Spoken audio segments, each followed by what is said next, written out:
there, book nerds of the internet. Today I'm going to be talking about S by J.J. Abrams and Doug Dorst. So this is the J.J. Abrams that you've all heard of. He's a film director and he's an executive producer of TV. He executive produced Lost and he directed the film Star Trek. He's doing the new Star Wars. He did Super 8. He's done a lot of things. Now he's bringing his storytelling skills to the literary world in the book S. So to set the stage, there's a character, a grad student, who is studying this author V.M. Straka. V.M. Straka is kind of a mystery. Nobody knows who he really is, what his real name is. They just know him as the author V.M. Straka.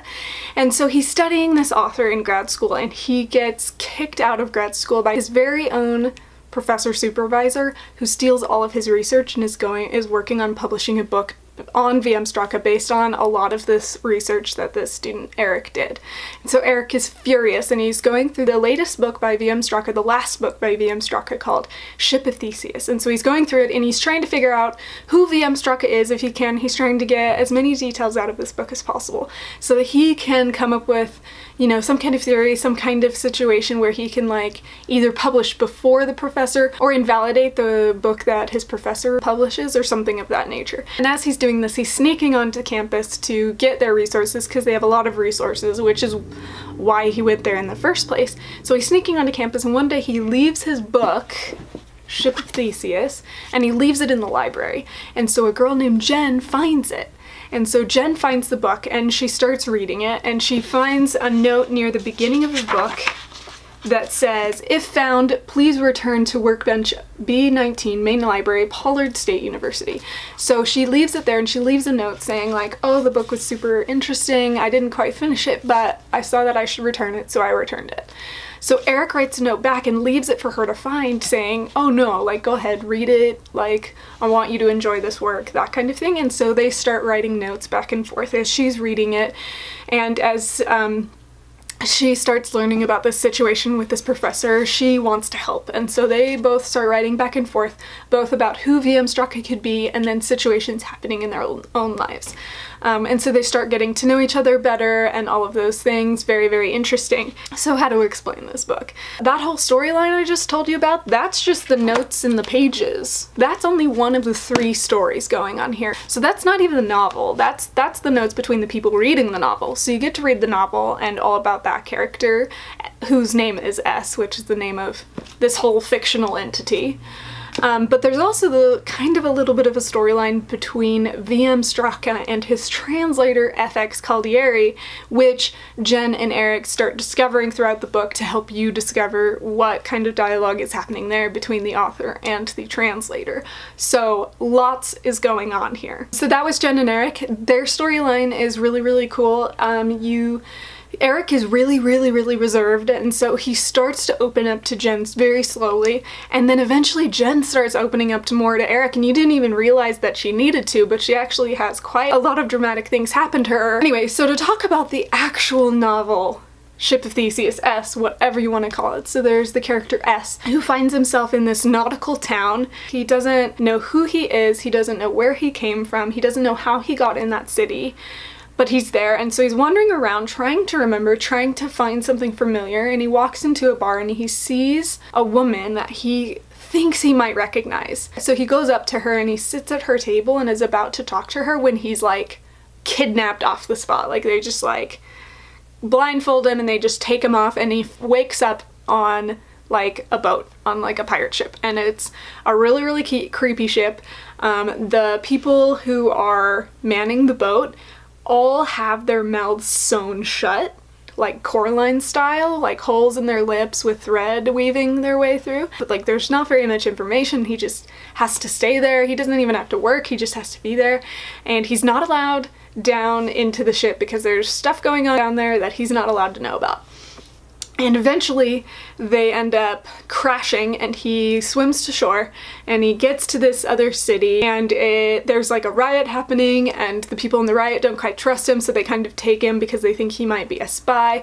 Anyway, throughout the episodic like situations that he seems to go through, he occasionally sees her again and he finds out her name is Sola and he keeps seeing her. He thinks he knows her.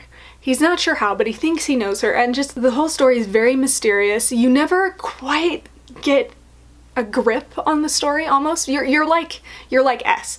You're trying to understand what's happening, and you're trying to like remember what happened earlier in the story to create a basis for you to understand the future of the story, but you didn't have much of a base to start with, so the whole thing is kind of like juggling sand as you try to like grasp what's happening. And the thing is, the story is really interesting and the characters are really interesting, so like you keep going, but you always like you always want him to have a flashback. You always want him to figure out who he is and what he's doing and why the impetus of the story is taking him where it's taking him.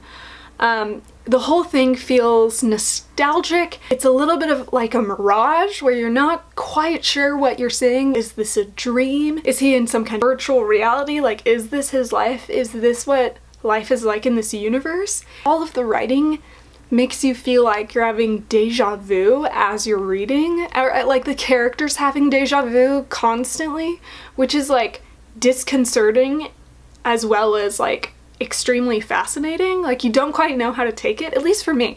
I was like, I loved the story and I loved like trying to figure out what was happening, but like I said before, juggling sand or standing on sand, you're like not quite sure if you can trust the base that you've built going forward, but all you can do is keep moving forward. So that was obviously super interesting and bizarre, and so I would probably give the book, like the novel alone, just the story with S, I'd probably give it a 4, but with like all of the overlying subtext between Jen and Eric, and then with VM Straka and the translator FX Caldera, like for me it was a 5, because like I've never read a story like this. I've never read a story where the papers in the pages that tell the story between Jen and Eric and the notes that they pass to each other, like that was so enriching.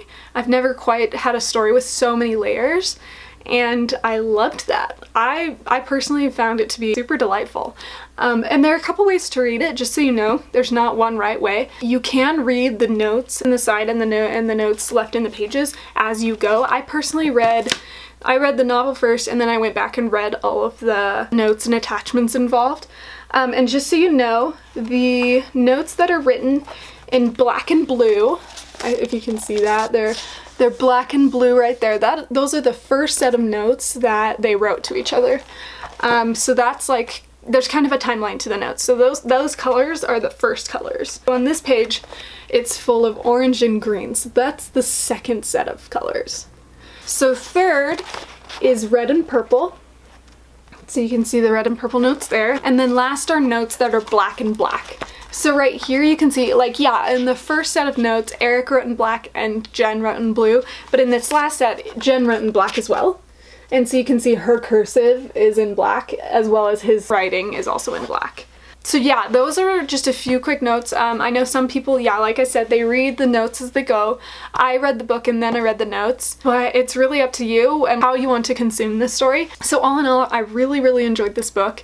Like I said, with all of everything involved, I'd probably give it 5 stars, just because it's just so intricate that I just can't deny it. Like, as soon as I heard J.J. Abrams did a story like this, I was just like, of course you did. Of course you did. And so I read it, because I've been really wanting to, and I hope that you guys can get around to reading it. It's a blast. So make sure to subscribe. Let me know if you have any questions down below in the description. If I wasn't clear about anything, please feel free to ask, because the story is like crazy. Make sure to keep watching my videos, and thank you so much for coming. See you next time.